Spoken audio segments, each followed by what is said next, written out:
Cassandra's calmed down. I think you can take your hand off your crossbow. Define calm down for me in terms of who or what she's punching right now. I wasn't trying to keep secrets. I told the Inquisition everything that seemed important at the time. I know, Varric. You never would have kept quiet otherwise. I keep hoping none of this is real. Maybe it's all some bullshit from the Fade and it'll just disappear. I know I need to do better. I'm sorry.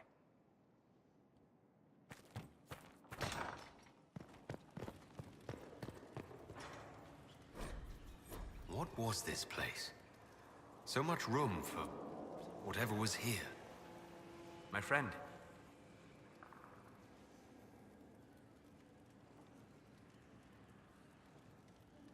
I need to know more about Corypheus. We spoke of this on our travels to Skyhold. What more can I tell you? Cassandra and Varric seem more familiar with their adversary. You've given me good counsel before. I could use some now. My apologies, Inquisitor. My poor manners shame me. I claim no secret wisdom, but I will guess as best I can. I'd like to know more about the orb he carries. As I said, that must be the means by which he created the breach. I suspect the blast that destroyed the Conclave was more accident than anything. The result of unlocking power that had sought release for ages. What I cannot understand is how he managed to survive such an explosion. You said that you believe the orb is elven.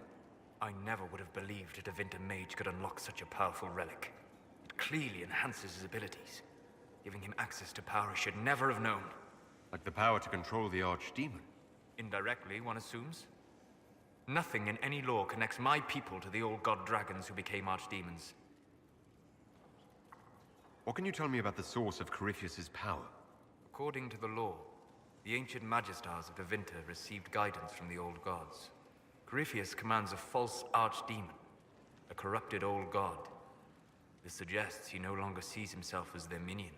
Some of his unique power comes from the corruption of the Blight. The rest may come from the orb he carries. What do you think Corypheus will do next? You shamed him when you destroyed Haven. Spoiled his glorious victory. It would be worse to acknowledge that you had done so. He must continue on his course or show weakness. He will return to his plans to throw Olay into chaos, and then conquer it for Devinter. You're sure that's what he'll do? As certain as is possible. Assuming I can plausibly predict a man who seeks to rise to godhood. And can you? The key is understanding this. No real god need prove himself. Anyone who tries is mad or lying. His deception will undo him, as it has done countless fools before. I'd like to know more about you, Solas. Why? You're an apostate. Yet you risked your freedom to help the Inquisition. Not the wisest course of action when framed that way. I appreciate the work you're doing, Solas. I just wanted to know more about you. I am sorry. With so much fear in the air. What would you know of me?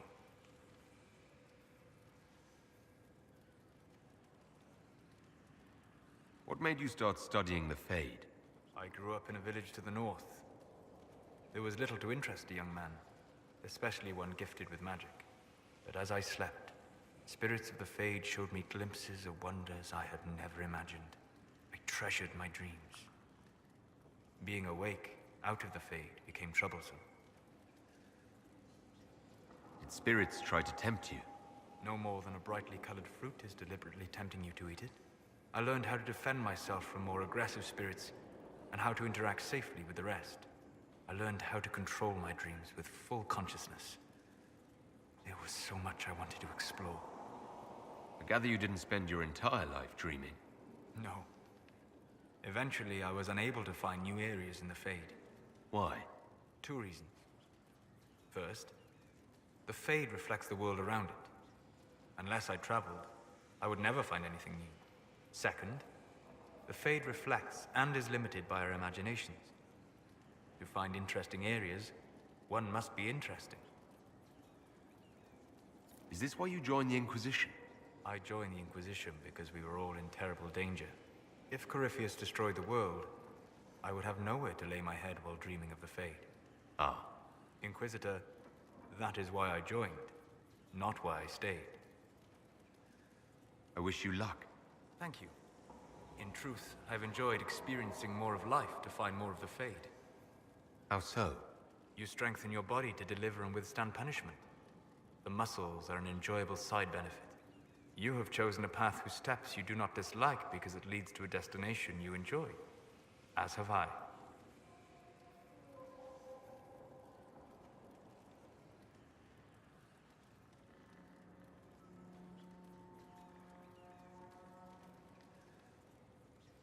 You said you traveled to many different places.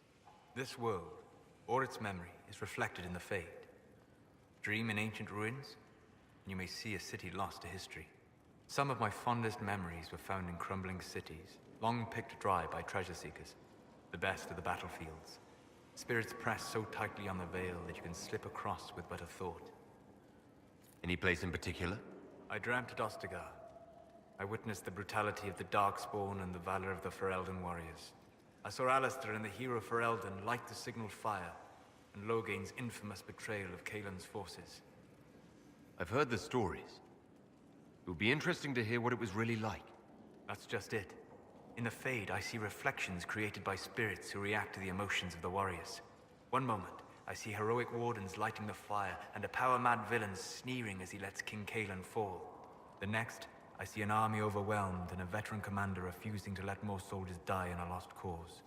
You can't tell which is real. It is the Fade. They are all real.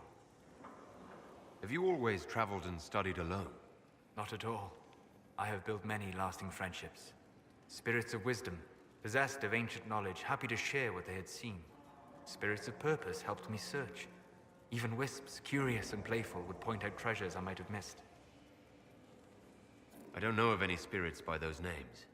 They rarely seek this world. When they do, their natures do not often survive exposure to the people they encounter. Wisdom and purpose are too easily twisted to pride and desire. You're saying that you became friends with Pride and Desire demons? They were not demons for me. Meaning? The Fade reflects the minds of the living. If you expect a spirit of wisdom to be a pride demon, it will adapt. And if your mind is free of corrupting influences, if you understand the nature of the spirit, they can be fast friends. I'm impressed that you could become friends with spirits. Anyone who can dream has the potential. Few ever try. My friends comforted me in grief and shared my joy. Yet, because they exist without form, as we understand it, the Chantry declares that spirits are not truly people. Is Cassandra defined by her cheekbones and not her faith? Varric by his chest hair and not his wit? I hadn't thought about it that way. But I see your point. Thank you. Few are willing to entertain such a notion. We'll talk later. Goodbye.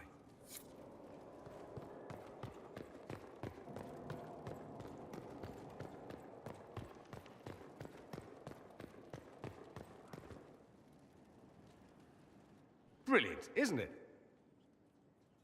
One moment you're trying to restore order in a world gone mad. That should be enough for anyone to handle, yes? Then, out of nowhere, an archdemon appears and kicks you in the head. What? You thought this would be easy? No, I was just hoping you wouldn't crush our village like an anthill. Sorry about that. Archdemons like to crush, you know. Can't be helped. Am I speaking too quickly for you?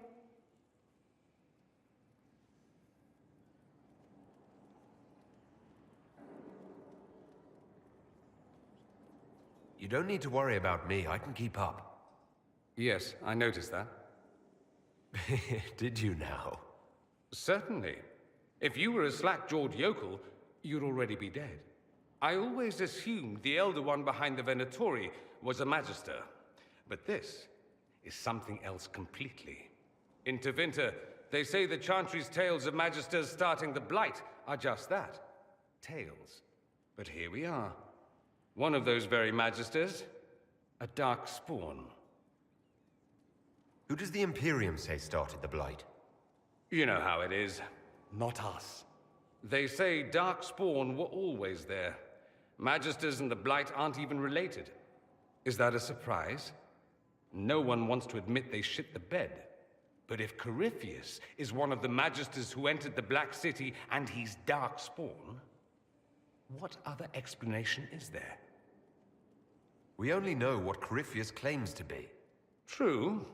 He might be a convincing liar, or delusional, or insane. But how many delusional maniacs are going to have that knowledge? He broke open the Fade.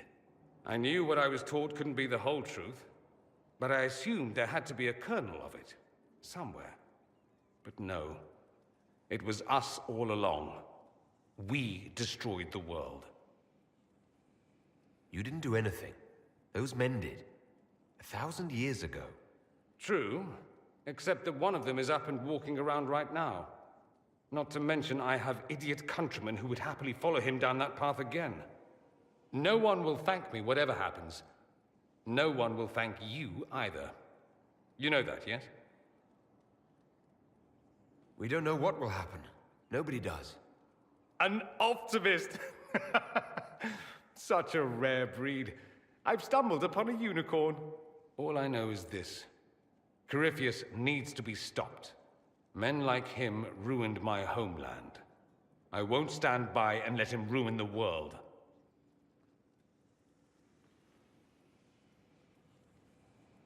Oh, and congratulations on that whole leading the Inquisition thing, by the way.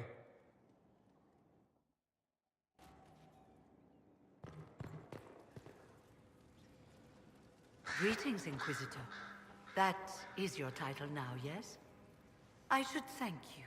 The way things ended in Redcliffe, you could have demanded anything you wished.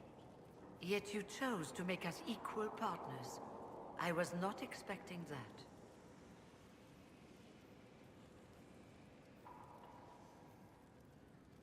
You rebelled for good reason. I'm pleased to hear you say that, Inquisitor.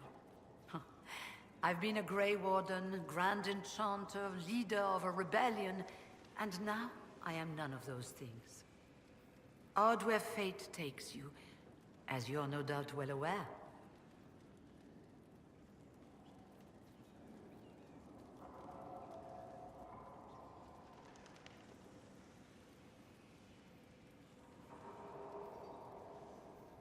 I trust everything is well with the mages. Most are pleased with the Alliance, even if we wonder what will happen next. I'll leave you to it. Before you go, Inquisitor, a question. In Redcliffe, after we left, did you perhaps speak with King Alistair? Considering who you are? He wasn't in the mood to talk. It's just that I knew his father, Varric, back when I was a warden. You want me to smooth things over with him? Introduce you? No, it's too late for that. I only wanted to know if he was happy. His father had such hopes for him. Don't mind me, Inquisitor. The concerns of an old woman. Nothing more.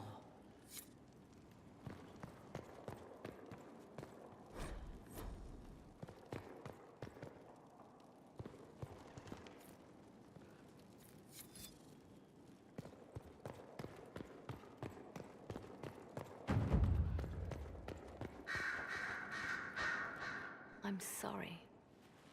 So am I. The names of those we lost.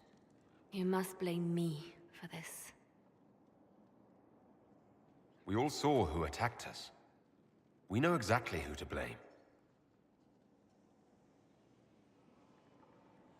I keep wondering if I could have done something different.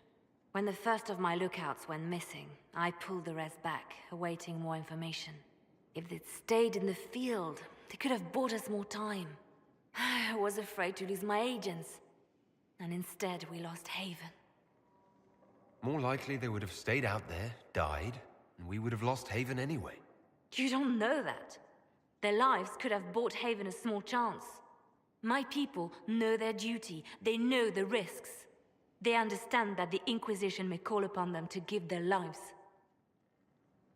Our people aren't tools to be used and discarded. Your instincts were right. Their lives matter.